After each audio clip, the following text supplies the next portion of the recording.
The House Appropriations Subcommittee on Labor, Economic Development, and Lifelong Learning will come to order. Mr. Clerk, would you please read the letter from the Speaker? Thank you. And a letter dated February 6, 2024. Dear Mr. Clerk, I am making the following changes to the committee for the 102nd Legislature. Representative T. Carter will be added to the Appropriations Subcommittee on Labor, Economic Development, and Lifelong Learning. Representative Liberati will be added to the Appropriations Subcommittee on Labor, Economic Development, and Lifelong Learning. Sincerely, Joe Tate, Speaker of the House. Thank you. Mr. Clerk, would you please take the roll? Thank you. Chair Snyder. Here. Representative Martis. Here. Representative Carter. Here. Representative Liberati. Here. Representative Puri. Here. Representative Farhat. Here. Representative McKinney. Representative Van Werka. Here. Representative Meerman. Representative Beeson. Here. Representative Alexander. Mr. Chair, you do have a quorum. Thank you, and good morning, everybody, and welcome to our first subcommittee as we kick off this year's budget cycle, our newly renamed subcommittee, and welcoming on board some new colleagues. So we'd like to, first I'd like to mention this morning, and congratulations is in order for Representative McKinney, who welcomed baby boy into the world yesterday. After a long many hours of waiting. So we look forward to him rejoining us next week, but congratulations to Representative McKinney and his wife. So with that, though, we would like to kick off this morning by having Director Susan Corbin from the Michigan Department of Labor and Economic Opportunity and Deshauna Hicks, the Legislative Affairs Director for the department, to present on the Governor's executive recommendation of this year's budget. Good morning.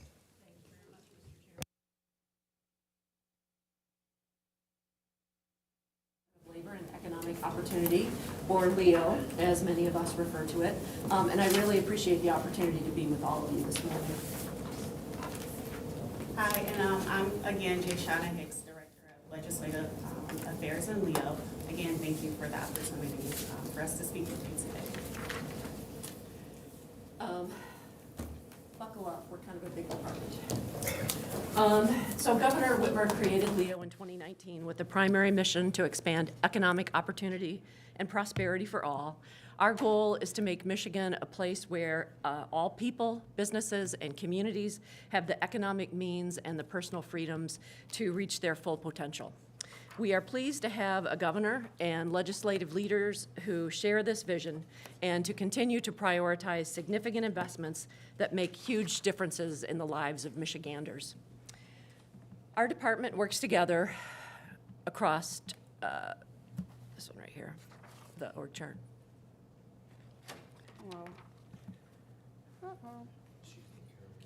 It's kind of going crazy. Right there. Sorry about that. Okay.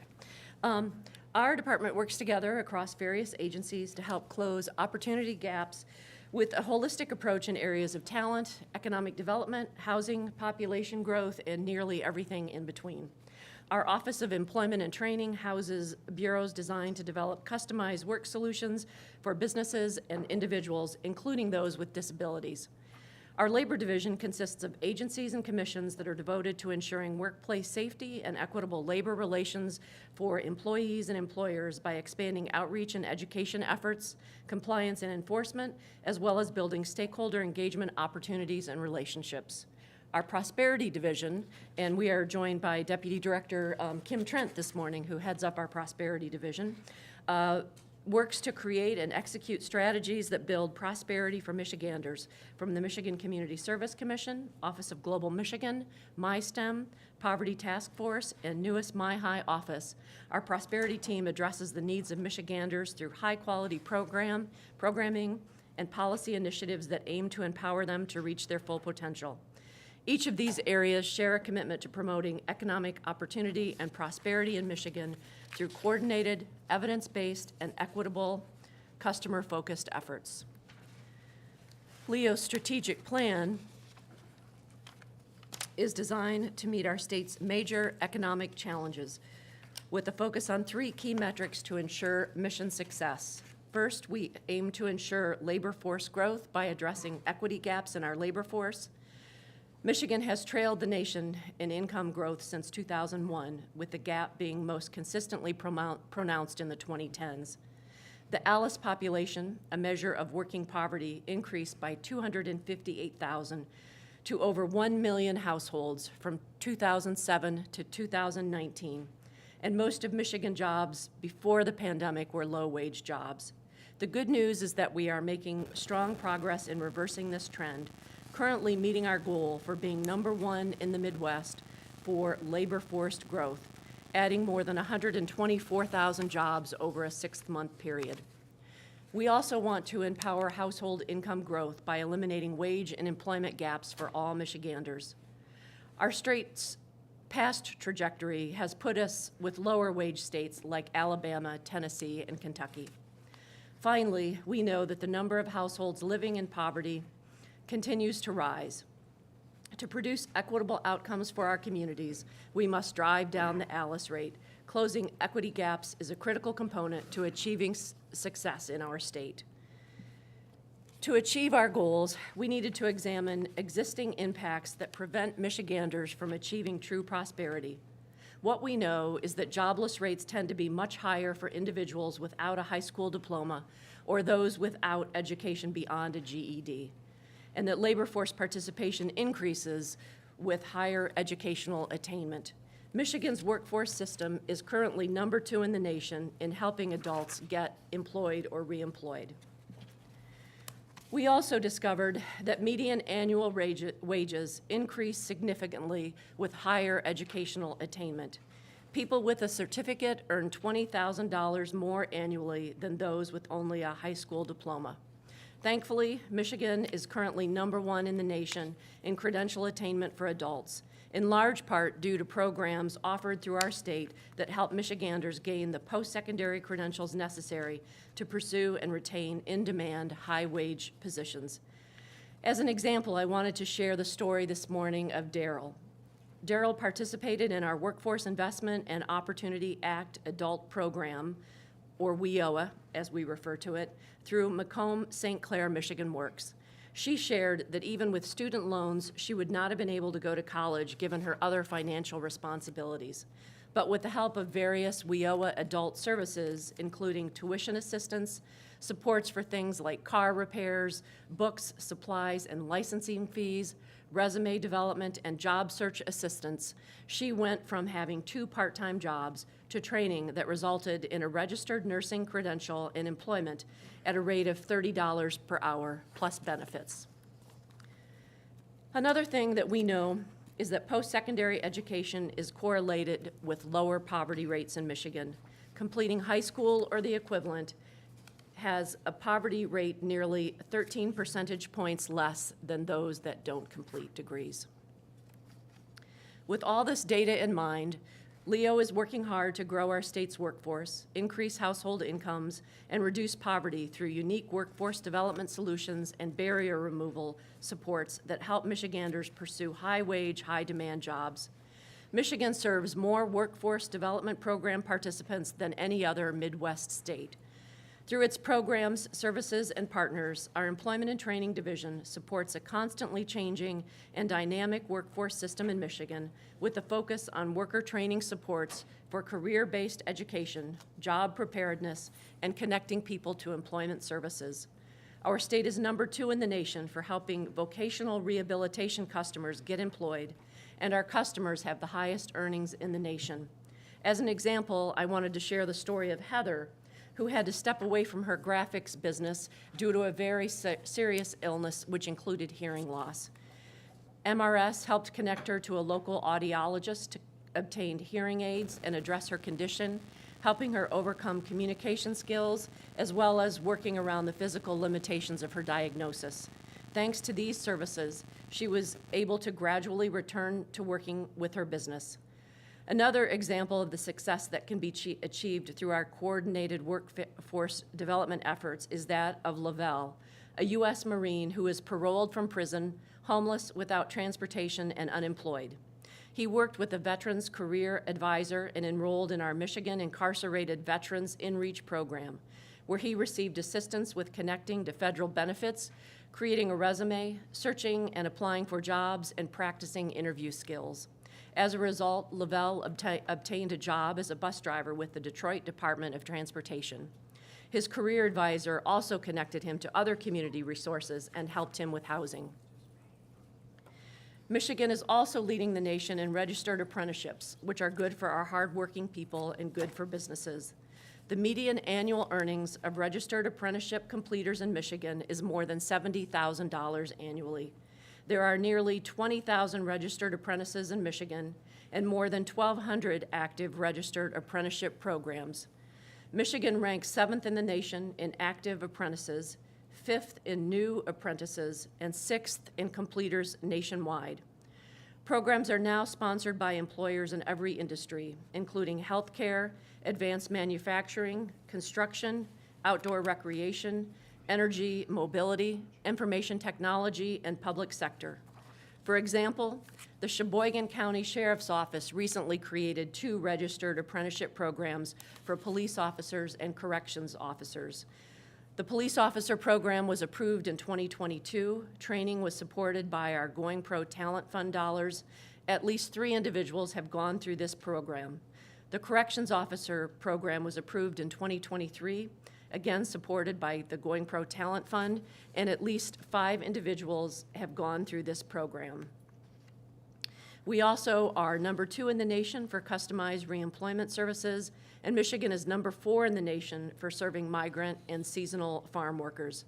Services for these workers include individual skills assessments, conducting individual employment plans, and referrals to employment training programs. With the focus on these 4 areas, we're working hard to prepare Michiganders for success through programs that remove barriers and equip them with the skills needed to pursue the careers of the future while supporting businesses with the talents needed to fill in-demand jobs. While LEO is proud to play a role in this broad and comprehensive vision, one of our primary roles is that of the state's lead agency on talent and workforce. We rely on many partners to help accomplish this. Michigan is unique in that our workforce and post-secondary education systems are decentralized, which means that for us to be effective, we must build strong partnerships with our local workforce agencies, community colleges, universities, and other training providers. So what does that mean in practice?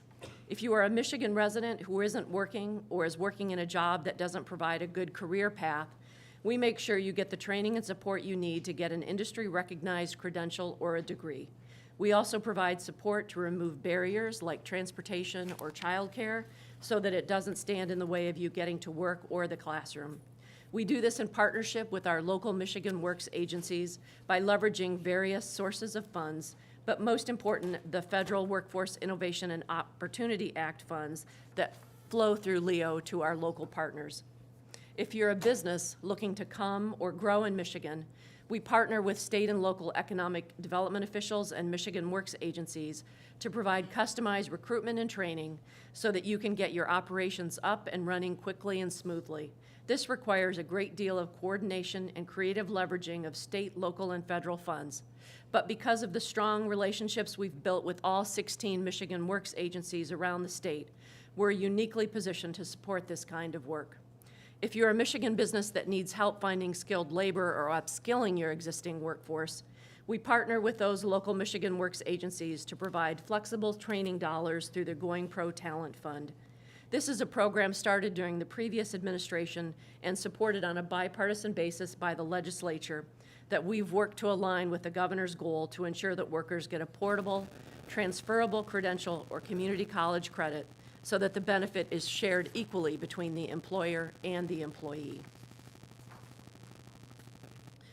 And here we have a couple of slides that break down our budget.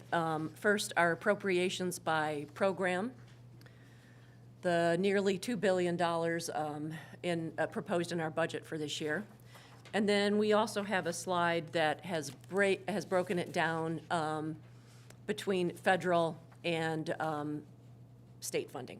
And so you can see nearly 60% of our budget is from federal revenues.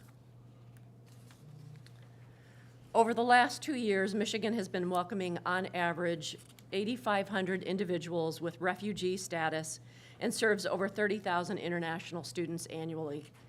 Through the end of December 2023, Global Detroit has spent 30% of an initial fiscal 23 $5 million Global Talent and Retention Grant. While nothing has been needed or spent from the fiscal 24 grant to date, this initiative is essential to both attracting talent to Michigan and retaining it. So our Office of Global Michigan has crafted a plan to utilize the funding effectively and more aggressively in partnership with MEDC. This $4 million initiative builds a network of organizations, including universities, workforce development organizations, local chambers, and business owners, who can both forecast talent needs and make essential connections throughout the state. It supports an economic development ecosystem that can readily integrate diverse talent into the workforce for the growing demands of our state. We use $1.5 million of this funding for grants to eligible nonprofit organizations focused on marketing and attracting, licensing, credentialing, placing, training, and assessing education to international entrepreneurs, companies, and startups, professionals, and students.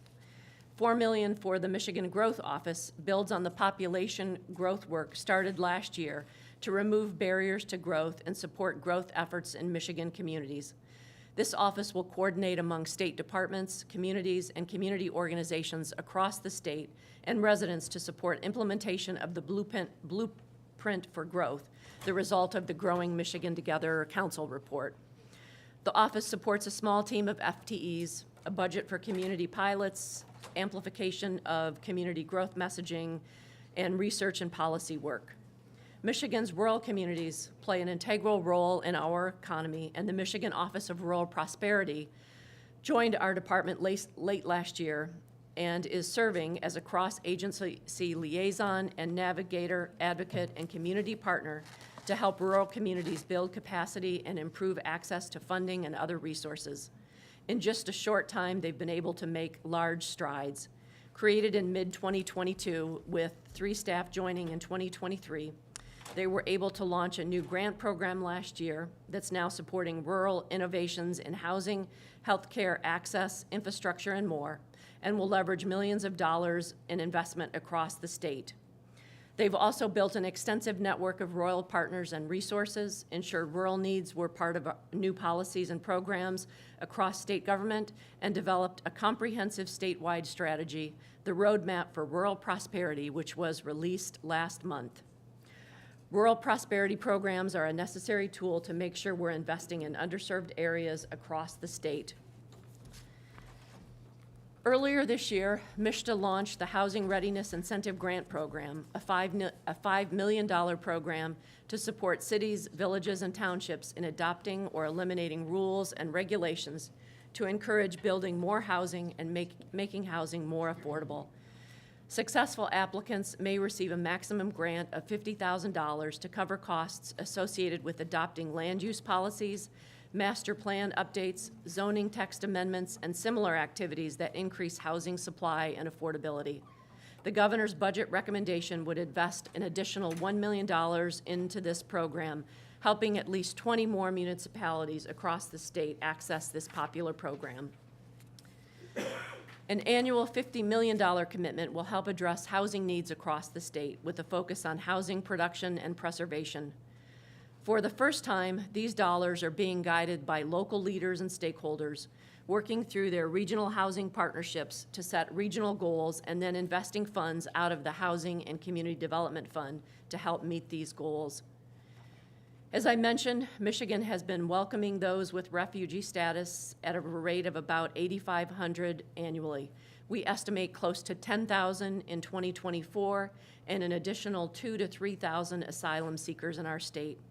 Our state, like most states, is working to respond to a shift in federal immigration policy that has created many pathways for people to enter the country. While all of these people have been vetted, many of them are coming here without federal resources to support integration and resettlement efforts. Michigan's labor force needs remain high across the continuum, ranging from high-tech to manufacturing. As a point of reference for immigrant workforce integration and retention, close to 90% of refugees are still actively employed 180 days after their initial placement into Michigan's workforce.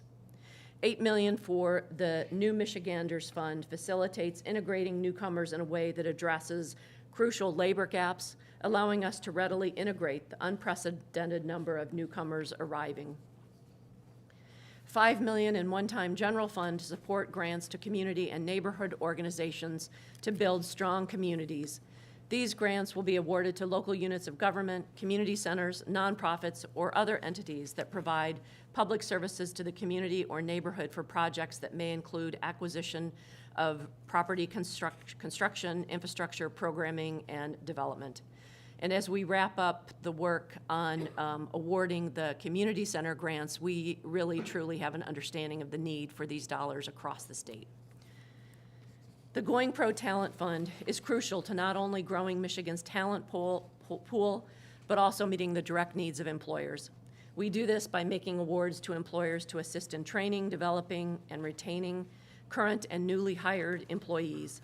These dollars are flexible and responsive to the needs of employers, workers, and legislative priorities. More importantly, all training results in a credential, certificate, or degree. Since its inception in 2014, the fund has helped more than 7,000 Michigan businesses train approximately 170,000 workers. As a result of their training, these workers, on average, see an increase of 9% in their hourly wages 6 months after completion. Best of all, employers of all sizes can benefit from the program. Historically, 60% of awards have gone to small businesses, those with fewer than 100 employees. Employer-led collaboratives are a proven tool to help fill identified talent gaps and address other workforce issues. They are made up of a group of businesses working together to solve a common or shared workforce challenge. By bringing together employers, education and training institutions, labor workforce development organizations, and other strategic partners, we can address workforce needs and help ensure businesses can find the skilled talent they need.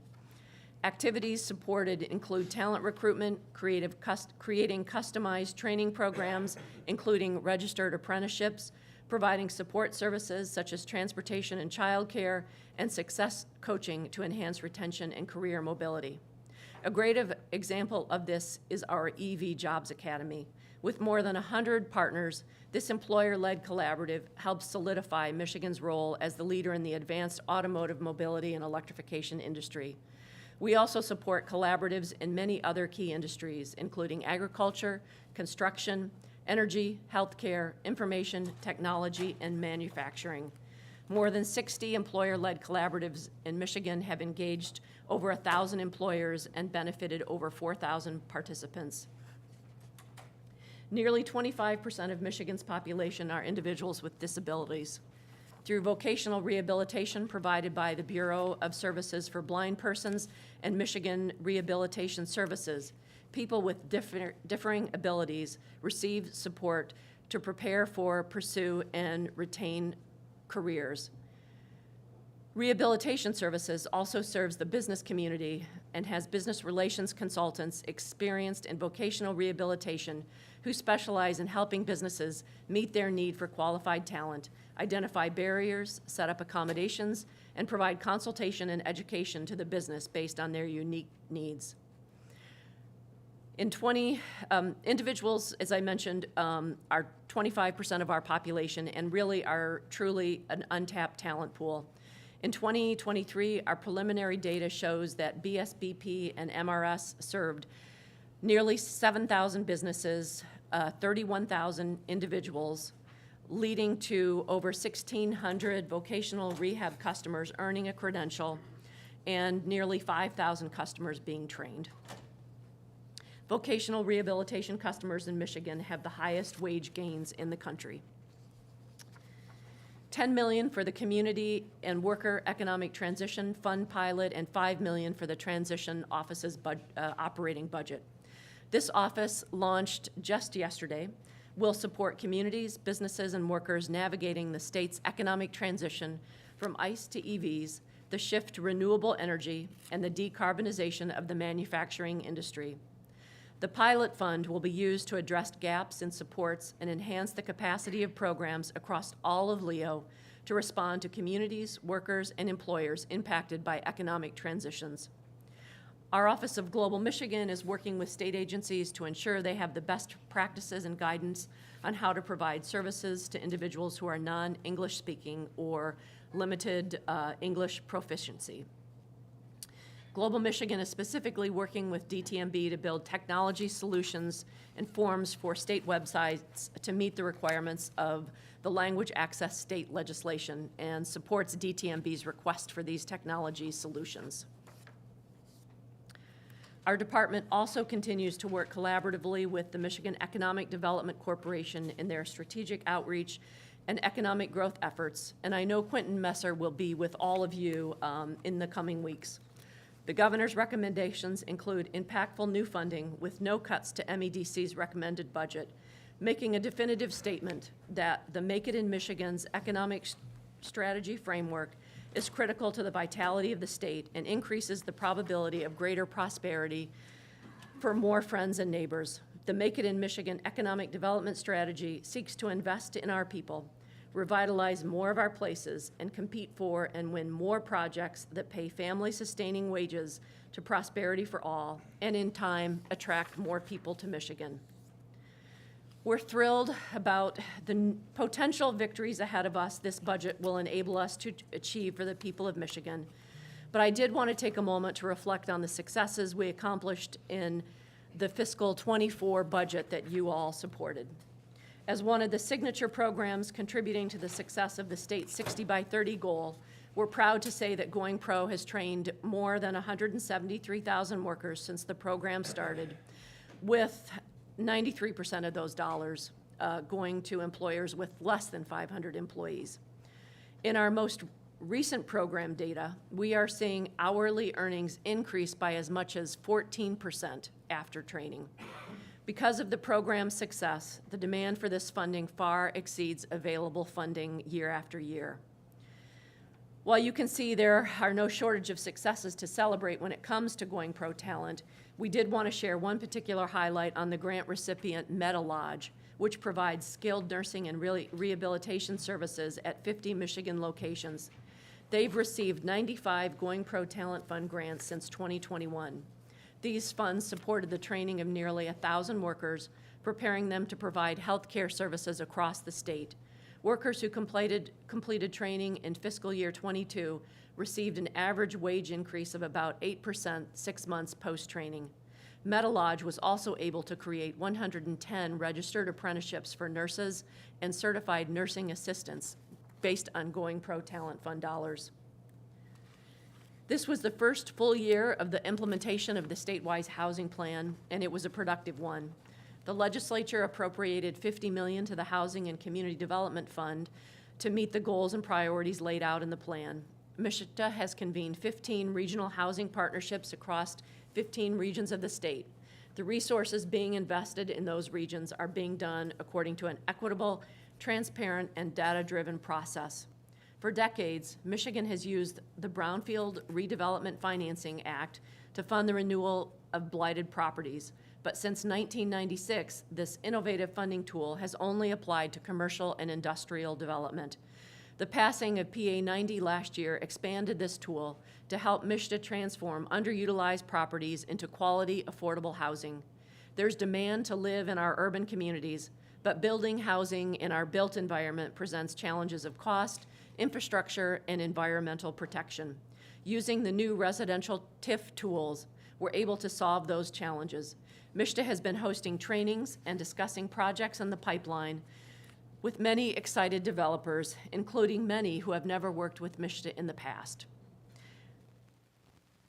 In response to the pandemic, the federal government deployed unprecedented resources that have been used in a variety of programs across MSHTA. MSHTA leveraged over $100 million in ARPA dollars for the Missing Middle Housing Program, building new units for teachers, nurses, and restaurant workers. Of the $104 million made available for missing middle, over $94 million has been awarded, with a third going to rural areas across the state. MISTA has also partnered with Global Michigan on a newcomer rental subsidy program to provide temporary support for refugees and other newcomer populations coming to Michigan.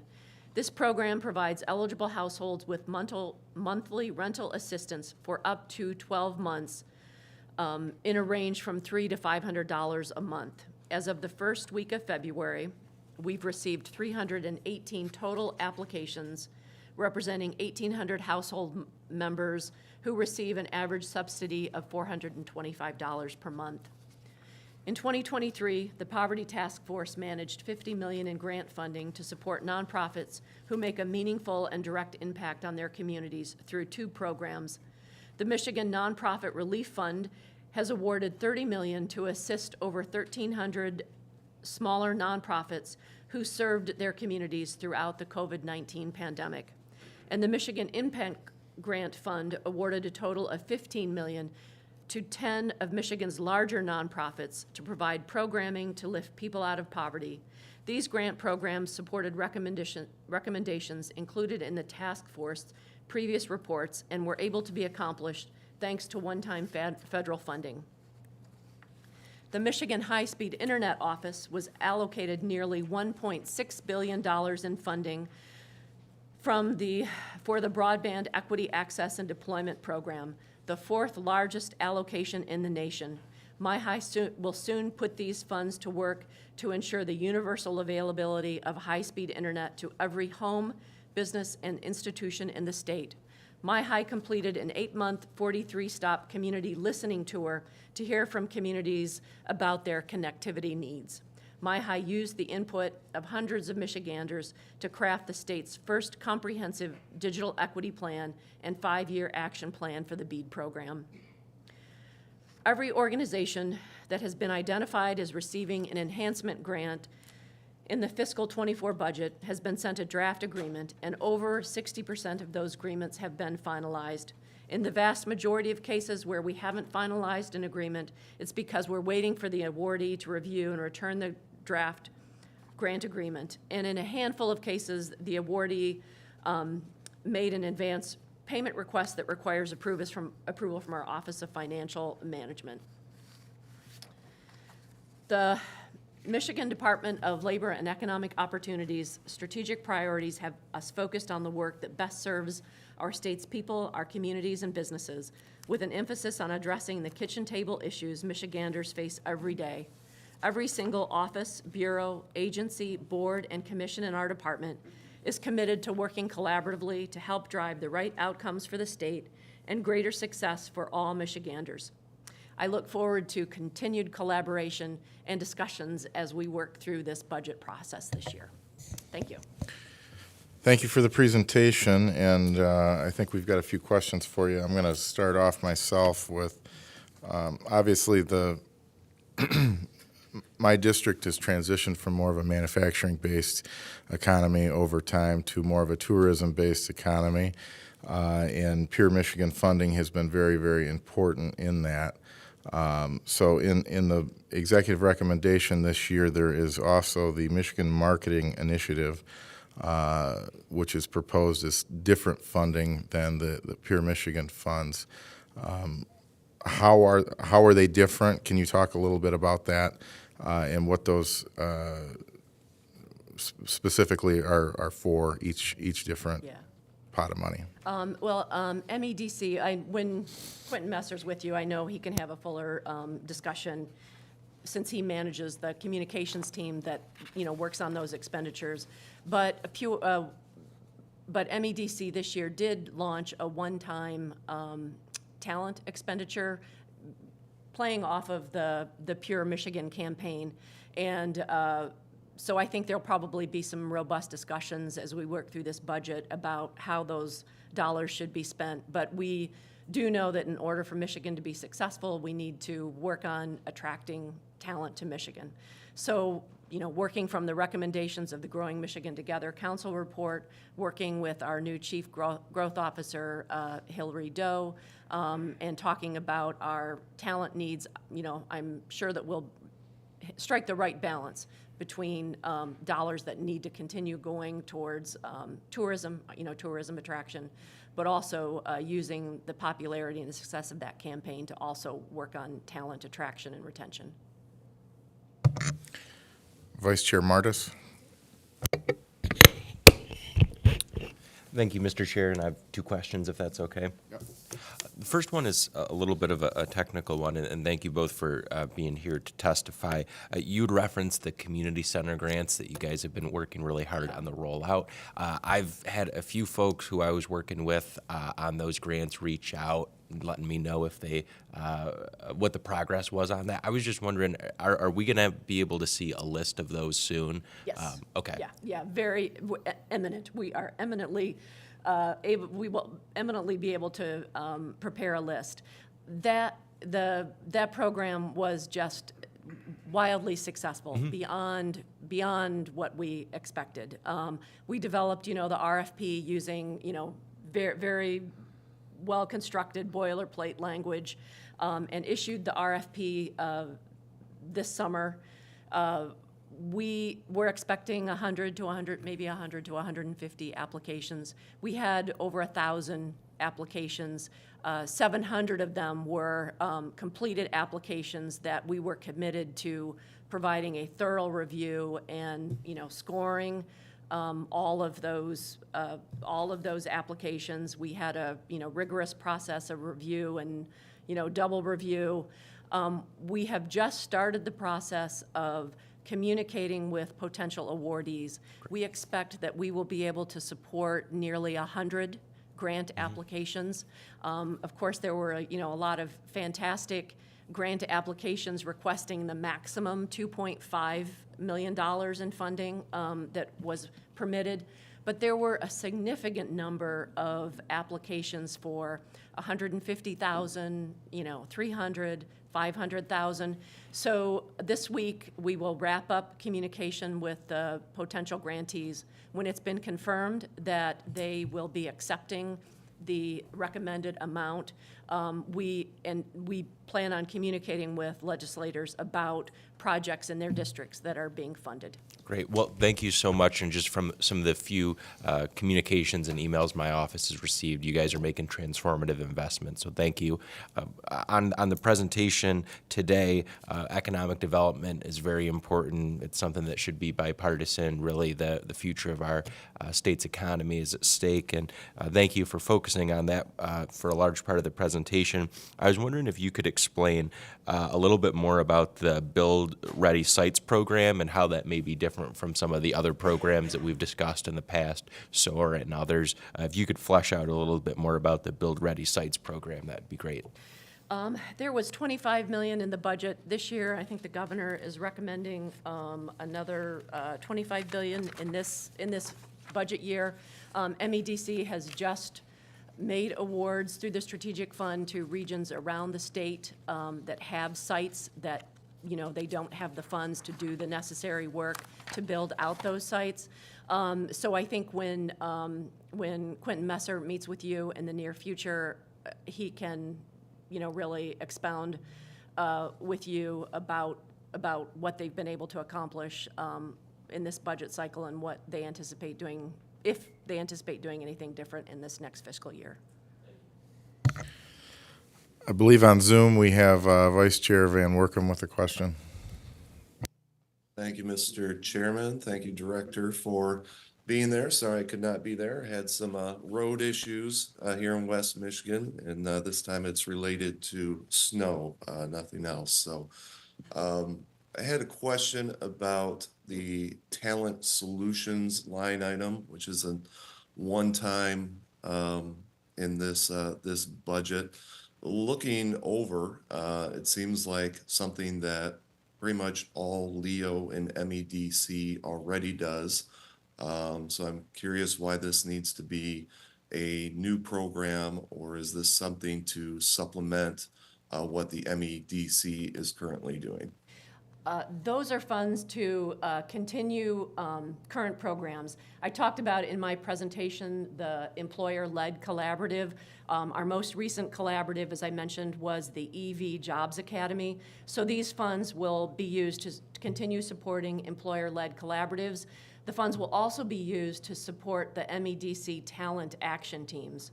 MEDC and our teams in employment and training work very closely on these two programs. The talent action teams are a little bit more boutique, specialized programs targeting a smaller number of employers, but we try to work very seamlessly with our local Michigan Works agencies, our local partners on the ground with those two programs. So that $20 million is to continue support for those two types of employer-led programs.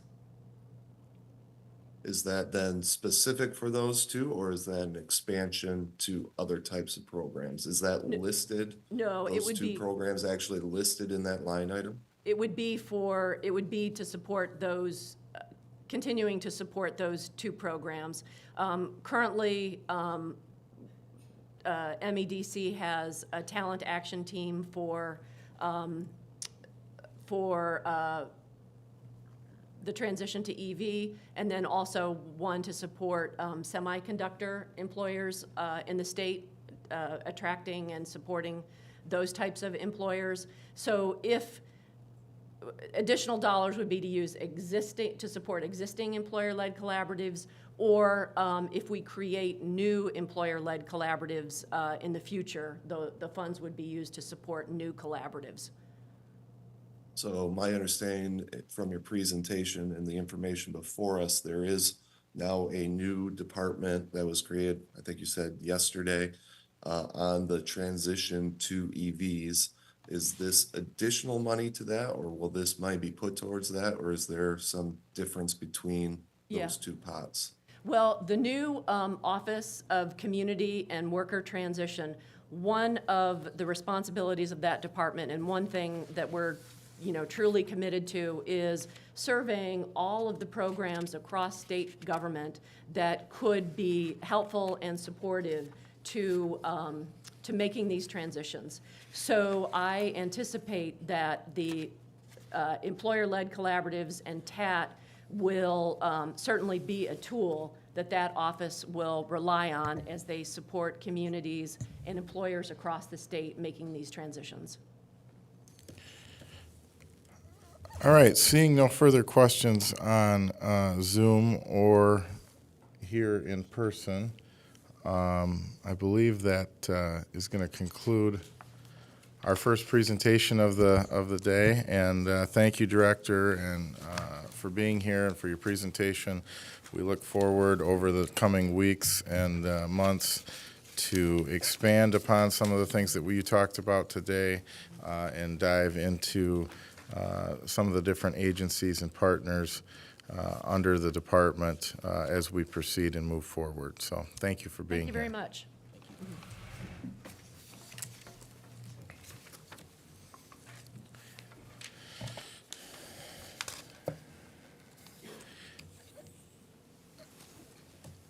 At this time, I would like to bring forward Acting Director Michelle Richard from the Michigan Department of Lifelong Education, Advancement, and Potential. And I believe she's going to be joined by, we're going to say acting/on loan legislative liaison, incoming, Rob Mass. Congrats. So we're going to get the PowerPoint hooked up and be on our way.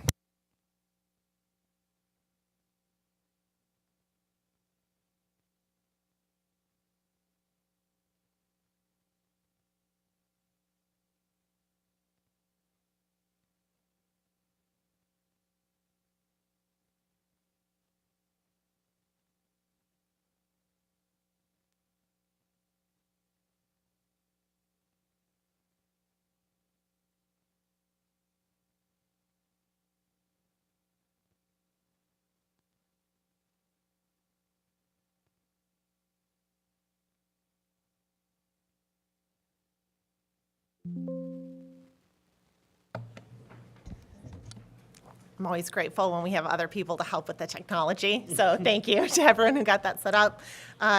Good morning, Chair Snyder. Good morning, members of the committee. It's a pleasure to be with you this morning. As Rep. Snyder said, my name is Michelle Richard. I have the pleasure and honor of serving as the acting director of the Michigan Department of Lifelong Education, Advancement, and Potential. And like we said off microphone, pleased to introduce Rob Mass, our incoming legislative liaison for the team. We're grateful for the opportunity to present to the committee today. We wanted to take this opportunity to share an overview of the department, the work that we do on behalf of children, families, and students all across the state, and provide some highlights from the governor's executive budget recommendation. As you know, MyLeap was created by Governor Whitmer in July 2023 by executive order. The department officially launched December 1st, 2023, which makes us about 2.5 months old over at our department. And we are charged here with giving momentum to people all across the state so that we can create pathways to prosperity for students, children, and families to make sure that we are, one, supporting the economic health of our state, but two, making sure that every single person from birth through career has a pathway to prosperity. The governor has charged a diverse team of about 340 people with this mission, and we are organized within three offices. The first is the Office of Early Childhood Education, where we lead the governor's Pre-K for All strategy, support a robust investment and effort around expanding access to childcare, and ensuring that those spaces are affordable, available, and safe for children all across the state. We are also pleased to support an Office of Higher Education that is charged with achieving the state's 60 by 30 goal and supporting nearly $550 million in scholarship funds to make college even more affordable for people all across the state.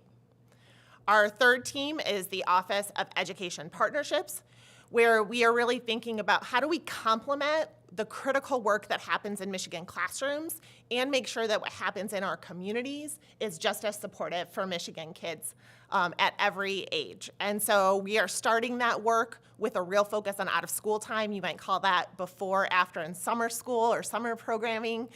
We also lead staffing for several councils to make sure that Michiganders have a voice in the work that we do. And we continue to do work to reach out and partner with parents and families to make sure that our educational offerings all across the state recognize and support parents in their critical role and reflect their interests, wants, and needs for their children. Thanks to partnership and leadership from Governor Whitmer and from legislative leaders like yourself, we have already been able to make significant progress towards these goals. Today, 38,000 children and families across the state have access to low or no-cost childcare. Almost 56,000 children have an opportunity to enroll in a free pre-K program that is funded by the state. We have 67,000 children who are participating in before and after school programming to make sure that families who have school-age kids have safe spaces for those children while they work and know that they're being supported by loving and caring adults. We have over 25,000 students in this state enrolled on a college campus today, thanks to the bipartisan Michigan Achievement Scholarship. We have 4,300 reconnectors in that Reconnect expansion, ages 21 to 24, who are, again, on campus right now, earning a skill certificate or college degree thanks to investments by this legislature. And we have 32,000 additional reconnectors in that 25 and up program who are currently on campus working towards their college degree or certificate. What we know is that that momentum at every stage of your life positions you individually for success in the workforce and makes our state a stronger place for employers to locate and talent to build their lives. Our total budget for MyLeap is $577 million, you've seen in the executive recommendation. We are delighted to be a place that both receives direct appropriations in our budget and has responsibility for implementing several programs that exist in other budgets across state government, both in the school aid budget and in the higher education budget. We're going to highlight a few of those places where the dollars don't show up on this screen, but that they are a critical part of our operations. And happy to have some discussions, Chair Snyder, with you and others about how we ensure that we have a robust conversation about those priorities as well. The biggest investment that is included in the MyLeap budget is childcare. And that's not administration of childcare services, that's direct payments to childcare providers for caring for children all across this state.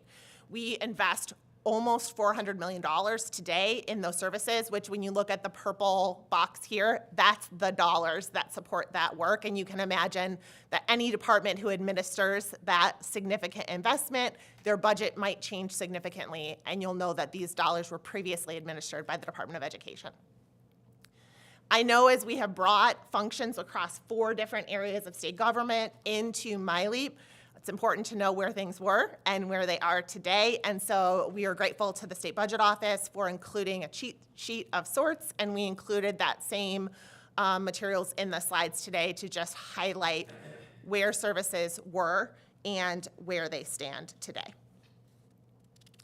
We wanted to start our deep dive into the budget with the Michigan Guarantee, which was really a signature proposal from the governor's executive budget, in really thinking about how do we ensure that we give children the strongest start possible, and that we make sure that after high school graduation, every single person in this state, every single high school graduate has a very clear pathway to a skill that gets them a career, whether that's through a skill certificate, an associate's degree, a bachelor's degree, or beyond. Let's start with pre-K. So today we are fortunate to be building on a tremendous investment that the state currently makes in making sure that our 4-year-olds have every tool they need to be successful when they walk into kindergarten roundup and they enter that classroom for the very first time. In last year's State of the State, the governor set a bold goal that every single 4-year-old, regardless of their income, regardless of where they live or who their parents are, would have the opportunity to attend a high-quality early learning program at no charge to their family. What we know is that participating in a program like Great Start Readiness Program at 4 sets our children up for success in kindergarten and beyond. We have worked with evaluators since the 80s on this program right here in Michigan, which was a program designed by Michiganders for Michiganders, and we know that that investment at 4 has a lifelong impact on children and making sure that they have the momentum to succeed in their lives, in their education career, and beyond. We also know that pre-K costs are high. Families can pay over $10,000 a year for a quality pre-K experience. So this proposal puts money in parents' pockets and helps send a signal to talent considering which state to locate in that Michigan is a place for you to build a family in an affordable way. Like I said, we are fortunate to be building on a lot of success. When you hear the governor talking about pre-K for all, we are partnering hand in hand with Great Start Readiness Program, which is state funded, the Head Start program, which is federally funded, private pre-K providers, our public school system, to make sure that together we are offering opportunities for children. And today, the governor's budget proposal, just for context, will propose to serve over 66% of 4-year-olds in this state in that combination of state funding and federal funding. Okay, so how do we keep this momentum going? Since the governor issued her bold goal a year ago, we have been working, before MyLeap existed, with thousands of Michiganders all across the state to say, if we are expanding access to 4-year-old preschool, what does that mean for you? What do you need in your community? We've had conversations with 4,200 people all across the state. MyLeap just recently released a pre-K for all action plan that is really articulating how do we get from the system we have today that's available to some children but not all, to an opportunity that's available to each and every 4-year-old in this state. The governor's executive recommendation includes 3 parts to continue that momentum to get us there. First, expanding income eligibility so that all 4-year-olds are eligible to participate. What we have seen is as we've slowly increased eligibility for the program, parents don't know that they're eligible. They're interested in high-quality programs. They see them open in their communities, but they're not aware that their family is eligible. By removing that income eligibility, we can let our local partners who are currently serving kids in every single county across the state and every single district, we can let them go, knock doors, do events to make sure that four-year-olds are aware, that four-year-olds and their families are aware that this opportunity is available. At the same time, as we are expanding access for individual families, we need to continue to build capacity in our system to serve children. Unlike the fact that when you move from kindergarten to first grade, most people stay in the same place. They move from a kindergarten, they walk across the hall and go to a first grade. We are in many cases recruiting families for the very first time into an educational opportunity for their children. And so we are continuing to build capacity to make sure that there is enough space to serve our children. Finally, what we know is that today we have really high quality early learning and care providers. You might call them child care programs, home-based child care programs, center-based child care programs who are caring for our children. We want those programs to be a part of this system. And so we are reaching out right now to those programs, regardless of where they are located today, to say, do you want to come join us as part of this pre-K for all expansion? And how can we make sure that that is a reasonable ask for our schools, for our small business owners, to be able to be a part of this system? So you'll see some boilerplate flexibility requests as well. The governor, when she talked about the Michigan Guarantee, talked about our youngest children at 4, and she talked about what happens after our students graduate from high school. What we know is that graduating from high school is a really important milestone, but it is not the end of your need to educate yourself for a skill in today's economy. And so the governor is proposing an expansion of the bipartisan Michigan Achievement Scholarship to make sure that recent graduates have even more options and opportunities to earn that degree after high school. Big picture, our goal is to make sure that when you're sitting around a kitchen table, that cost is not the deterrent to making a decision to earn a skill certificate, an associate's degree, or a bachelor's degree. And the Community College Guarantee is the next step in the momentum that the state has been building. Go to the next one. So again, three parts. First, this proposes to expand eligibility to the Achievement Scholarship so that every single high school graduate qualifies regardless of their income if they choose to enroll full-time at a community college.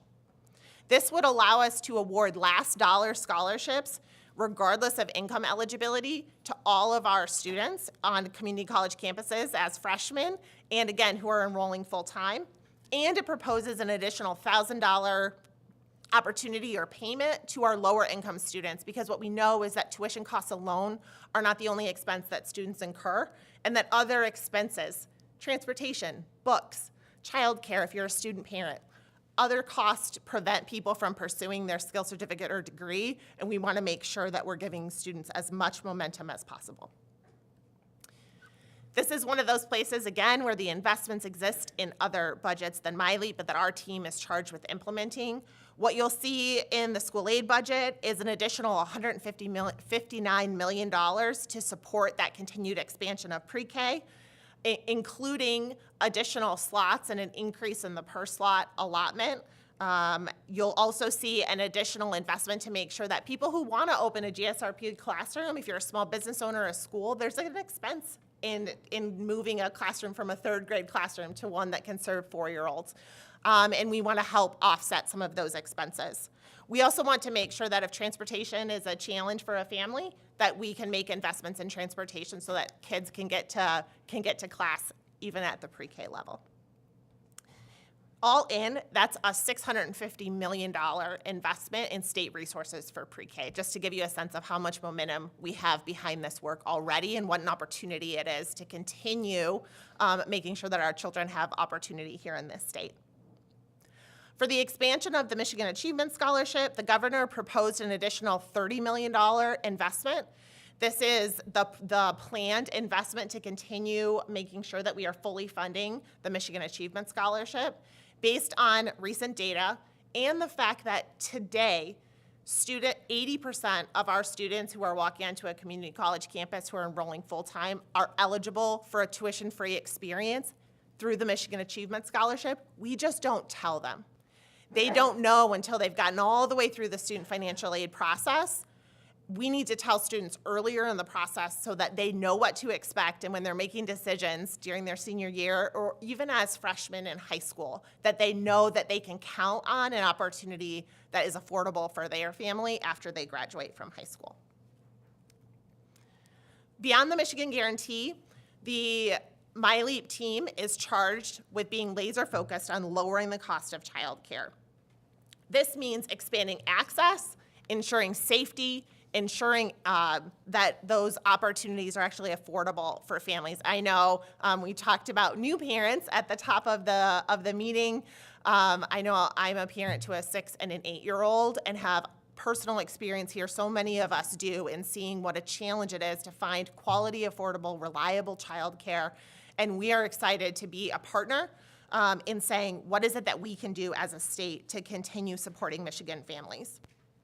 The governor's executive recommendation includes an additional $55.8 million to strengthen the Child Development and Care Program, which is the largest investment that we make as a state in childcare.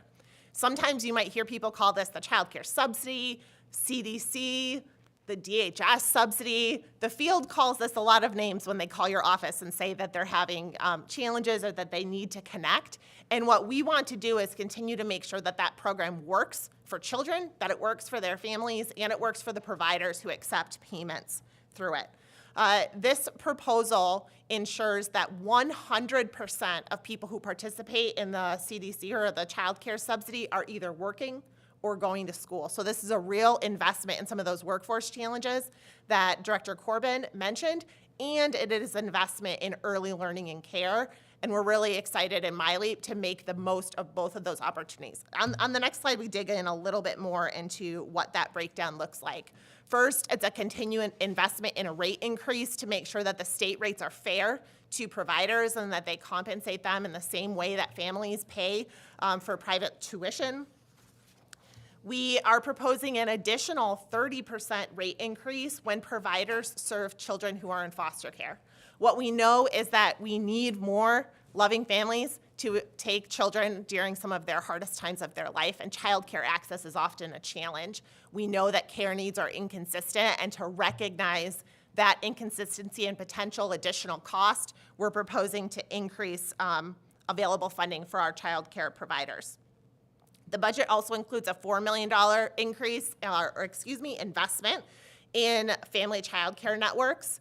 Nearly half of our child care providers in this state are home-based providers, which means that they are micro businesses that serve somewhere between 7 and 14 children in their home, and their needs are very different than if you have care provided in a child care center or in a school-based program. And so this is really about targeting work to help them build a successful business and provide high-quality services to children.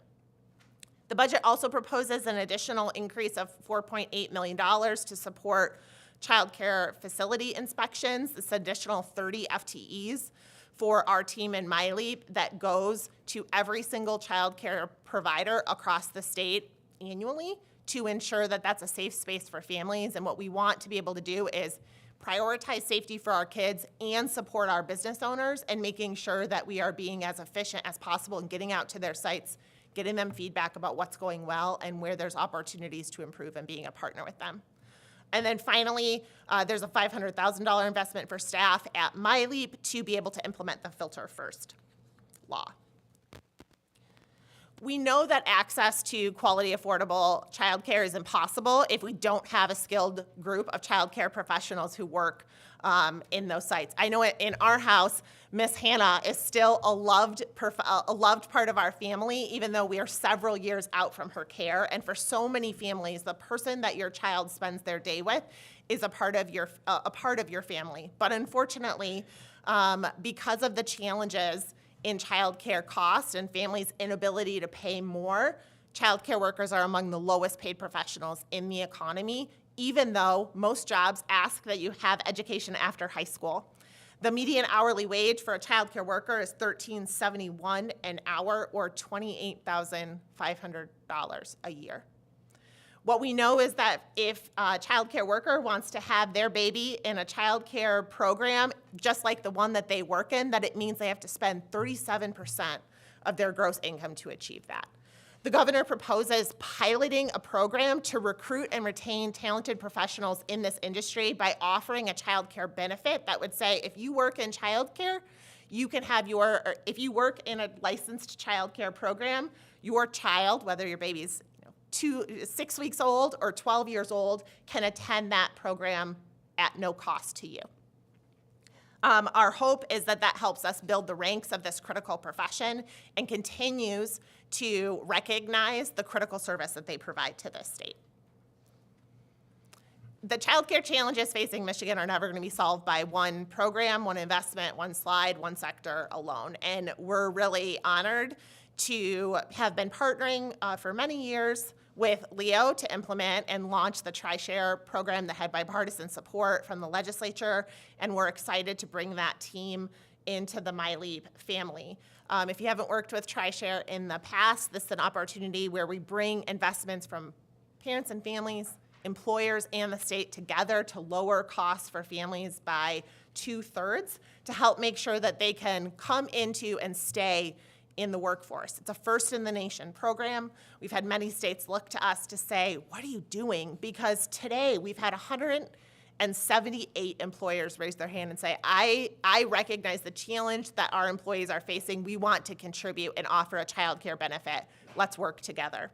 Today, we're serving 575 children and their families all across the state, and we are continuing to work to grow participation in this program. The governor's executive budget recommendation includes a request for an FTE, that's this $176,000 request that you see here to make sure that we have the momentum internal to the team at MyLeap to make this program a success.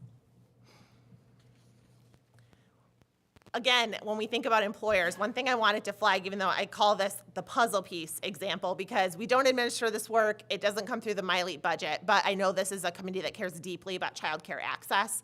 And in the same way that we are asking employers to step up through programs like TriShare, the governor's executive budget recommendation proposes an opportunity for the state of Michigan as a major employer in this state to lead by example and show more ways that employers can participate in solving childcare challenges for families. So the governor's budget recommendation includes that the Civil Service Commission budget just over $30 million to pilot a dollar-for-dollar match that as state employees save for childcare cost, that the state would match that investment dollar for dollar up to $2,500. As children get older, families' childcare needs change, but they don't go away. I know lots of families with a 12, 13, 14-year-old who still want safe places for their children to spend their time out of school while their parent works. Sometimes we call those programs pre-K, childcare. My kid's in second grade right now, and that's our childcare, meets our childcare need for 10 o'clock on a Thursday. But we also know that what happens before, after, and in the summer is really critical. It's why we've been proud to release $50 million in grants in December to be able to support 780 local providers who provide that before, after, and summer programming for our kids. We're working hand in hand with partners all across the state, including the Michigan After School Partnership, to make sure that we as a state can help families fill this need in a way that's affordable, that offers their child high-quality learning experiences with adults. You think about some of our goals around literacy, career exploration, STEM. So often our out-of-school time programs provide that. Again, this is an opportunity that's funded in the school aid budget largely, but is administered by the team over at MyLeap, and that's why you see a general fund asked to make sure we have staff to administer those programs on an ongoing basis. In addition to thinking about costs for Michiganders early in their children's lives, we're also thinking about costs for Michiganders as they consider strategies to be able to earn skill certificates and degrees all across our state. Since the governor took office, she has made a tremendous investment in student financial aid alongside a bipartisan legislature. And what we know is that investment is working. We are seeing record enrollments at colleges and universities across the state. We are seeing an increase in degree attainment up to 51.1% in the latest data that we've received. And the governor's executive budget recommendation continues to keep going and not take our foot off the accelerator. First up, sorry, I got ahead of myself. For the Michigan Achievement Scholarship, like I said, over 25,000 students on campuses right now who are receiving up to $27,500 over the course of their degree. We know that's a real game changer in what opportunities students can pursue. And we are working hand in hand, actually, with lots of folks sitting in this room behind me to make sure that we're working with the class of 2024 to make sure that they are completing their FAFSA, which is that first step to be able to access this tremendous investment that the state has made in college affordability. And just as a reminder, the Achievement Scholarship, you can use this funding as a student at a career training program, at a community college or a tribal college, at an independent college or university, or at a public university, recognizing all of the places that students are pursuing higher education. We are also fortunate to have a sister program that is making a more targeted investment in our lowest income families in the state to make sure that we are supporting them in taking the next step to a college degree. Over 27,000 students participated and received scholarship funding through TIP, or the Tuition Incentive Program, last year. And we are actually seeing such significant enrollment increases that we're coming to you saying we need to make an increased investment in this program to keep up with the student demand, which is an incredible problem to have. I would love to come before you every time and say too many students want to grow their education right here in Michigan, and they're asking for our help to be able to do that. So very excited about the work that's doing there. We actually just sent 200,000 letters to families all across the state telling their student from 9th to 12th grade that they're eligible and that they are college material and that we want to be with them and supporting them on their next step after high school.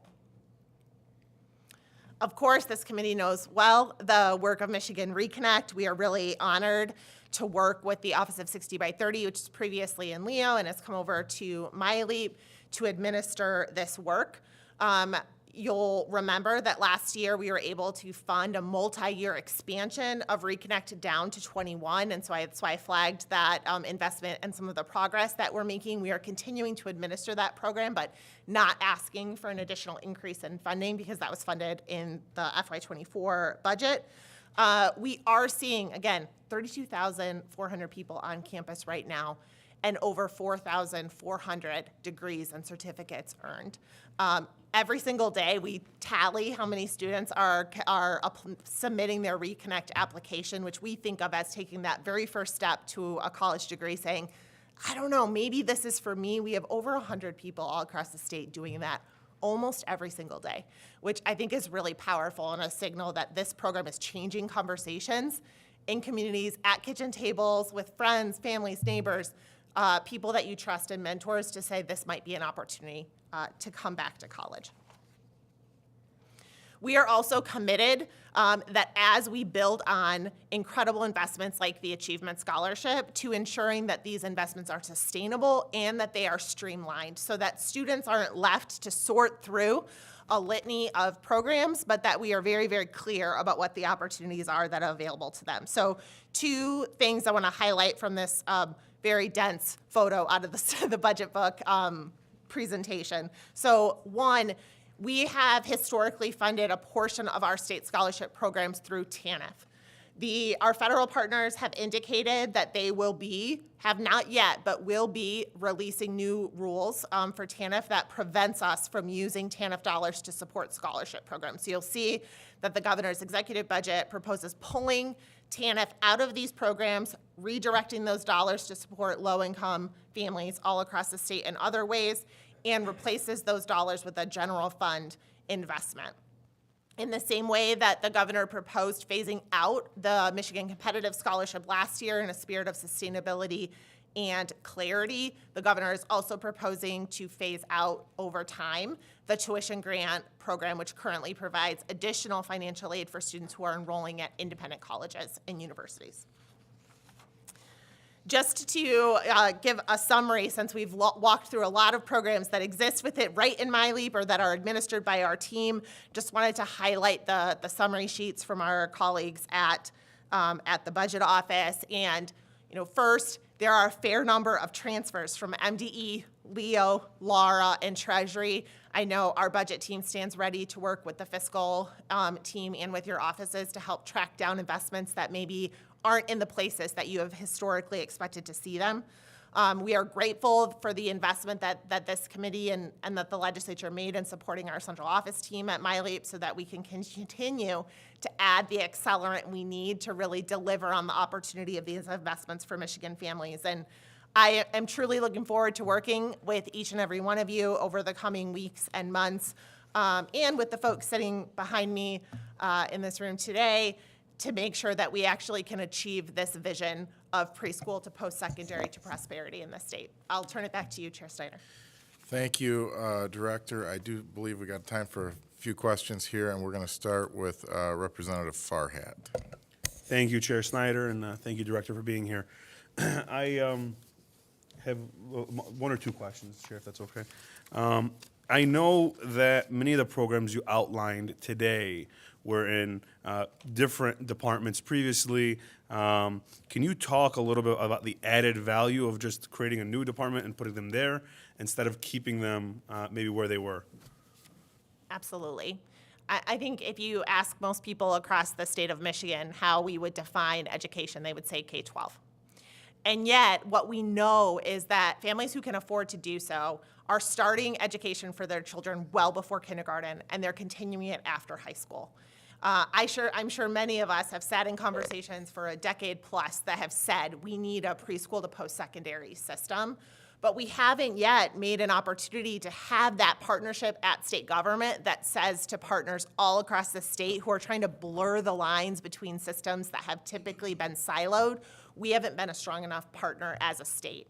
What this is trying to say to our local partners is we are asking you to do business differently, and we're going to do business differently to be a stronger partner to you. We're fortunate to be building on a lot of success and already thinking as a team about how can we strengthen our services and programs, both we think about that kind of vertically in our different offices, but also cross-office. We're thinking about things like student parents. How do we bring our child care work and our college-going work together in a way that's really intentional? And so I know, again, we spoke to your charge, but my question is, with all these programs, and many of them are very robust programs, what is, I guess, the metric? What is the driven outcome? What is the thing that we can look to and say, look, we're achieving what we want to achieve? Is it higher attainment of diplomas? Is it, what are we looking to? Absolutely. So there are two really guiding metrics that we are looking at today. And, in 2.5 months, we don't have a full, complete strategic plan, but we are working to build out an additional set of metrics. First, we are looking at access to pre-K. Pre-K for all is a charge from the governor. Let's make sure that when this legislature makes investments in those spaces for our children, that we actually translate them into 4-year-olds served in communities all across the state. And second, on the higher education side, that we are continuing first to put the tools that you have invested in to work so that we are actually enrolling students in those programs and monitoring that attainment data so that we ensure that enrollment's not good enough. It's the first step, the first indicator that we see, but we also know that every student that walks on campus wants to complete their skill certificate or degree, and we want to support them. One small follow-up, if that's okay. And you brought up a very good point. I was looking at what you suggested of TriShare as well. I was looking at there is a huge demand for child care providers in our state. I think we can all agree on that. I think it's a problem that requires all hands to the table. But how are we going to get more providers? What is that? Is that a concerted effort we have? Is that a part of your strategic vision that we're looking to do? Because I'll say this, the need is everywhere across our state. Everywhere. Anywhere there's a employment hub, anywhere there's a city, anywhere there's a neighborhood, a community center, folks need people to watch their kids and to help educate them and help them grow. How are we going to make sure providers are where those people are? Is that, and I know it's a pretty big question, but I'm just at a high level. Absolutely. First, just thank you for the opportunity to talk about childcare in a place that's focused on talent. That has not always been the case in this state, and I just appreciate the leadership on that. When it comes to childcare, we have been fortunate to have a $100 million investment in this state that was dedicated specifically to opening and expanding childcare providers all across the state. We called it Caring for My Future. We set a goal that by this upcoming December, we would open 1,000 new childcare providers. We met that goal last year. That is the kind of demand that we have for small businesses who say, I actually want to meet that demand. How do I open? We have a few investments that are still underway to be able to support them. One of the biggest ones is that we have investments in local communities, we're calling them regional childcare coalitions, that have been bringing together cross-sector teams, childcare leaders certainly, but also employers, economic development, training providers to be able to say, what is the need in our community? Because need varies all across the state. How well are we meeting that, and where are the gaps?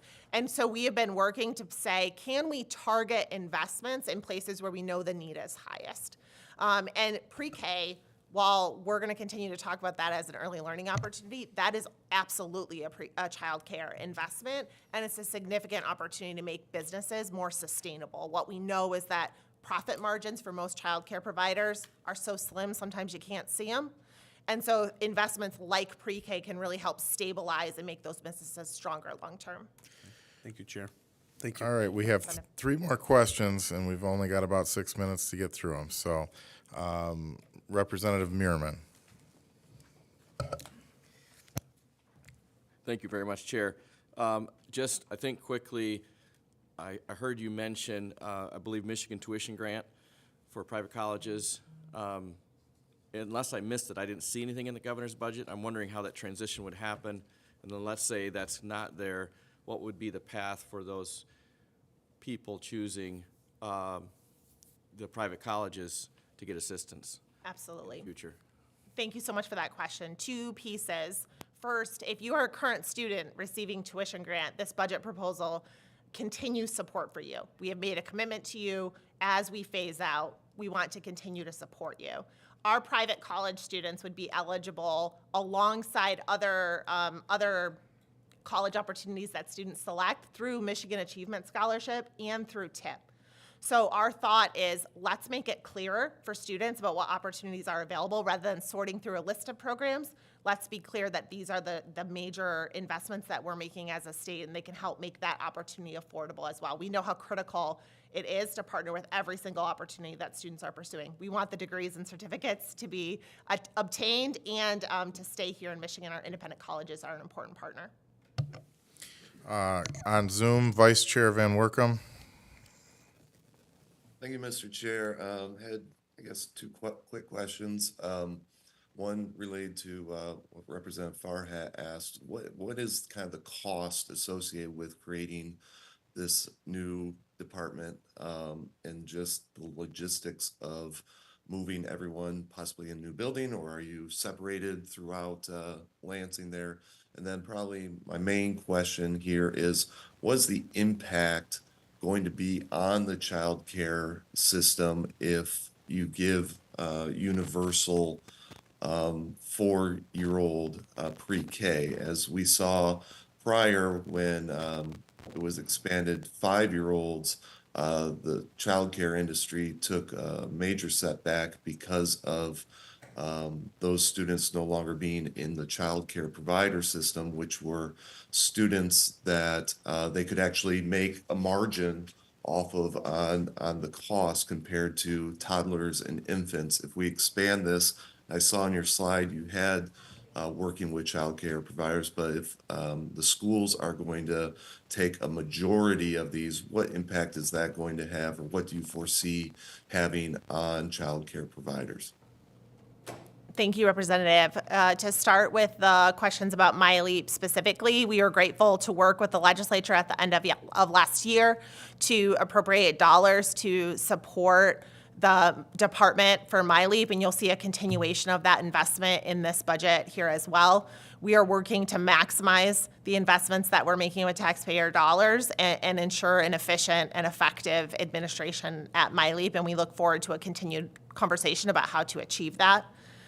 On the pre-K side, that your question is the number one reason why we why we convened a Pre-K for All action team to say, how do we do this? Because we know the how matters a lot. It's not just about putting dollars on the table. It's about making sure that the system that we create works well for 4-year-olds, and it supports the fact that 4-year-olds were once 3, were once 2, were once 1, were once 2 weeks old. And we want to make sure that there are opportunities available to children at every age.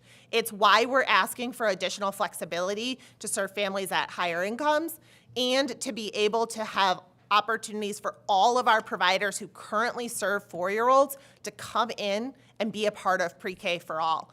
I know my own baby attended a private child care program that offered pre-K just last year, and it was a fantastic experience that was right for him. Parents all across the state are making that choice today, and we want to support them by lowering the cost for those programs, but also bringing those providers into the system. We are really prioritizing making sure that the impact on childcare is positive and not negative, and would welcome a continued discussion on that. Thank you. And the last question is going to go to Representative Puri. Thank you for that honor, Mr. Chair. Thank you for coming in today. I know we've had the pleasure of working together, and as someone with small children, I know the issues of childcare firsthand. We went over a number of topics, and so I do want to limit my conversation to some of the pre-K programs that we have here. I did have some questions on KPIs and metrics, but on the topics of that, you did bring up one of the issues in this whole equation is the cost of the salaries that these employees in the childcare space are making are relatively low. I know you spoke a little bit about some ideas, but what can we do, I guess, to bump those numbers up to kind of attract and just more people into that space? I appreciate that question, and thank you for prioritizing compensation for the workforce. That's such a critical part, and the action team report that I mentioned really centered the idea that we have to compensate people at the same level as we compensate kindergarten teachers. It's roughly the same skills, the same level of attainment that we expect for pre-K teachers, we expect for kindergarten teachers, but we pay them very differently.